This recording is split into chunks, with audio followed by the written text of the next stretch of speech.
Xoş gördük bizim gözəl izləyicilərimiz və sosial şəbəkədə hər kəs ki məni paylaşır. O sırf o qismi ki verilişimdə demişəm ki, mən atasız qızı oğluma almaram. Birincisi, mənim oğlum hələ yoxdur. İnşallah ki, mənim oğlum olar və inşallah ki də mənim oğluma sırf şəhid qızı qismət olar.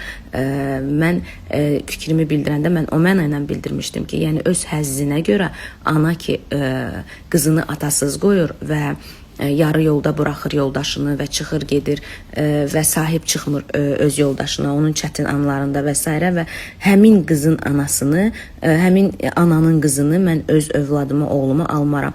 Amma belə atasız qız deyirsiniz, mən hər zaman atasız qızların yanında olmuşam. Mənim yanımda işləyən əməkdaşlarımın elə 90% atasız qızlardır. Yeri gəlmişkən mənim özüm atasız bir qızam. Sadəcə olaraq siz verilişdə bəzi nüanslar olur ki, onlar efirə getmirlər. Belə kadrları paylaşırsınız, amma yəni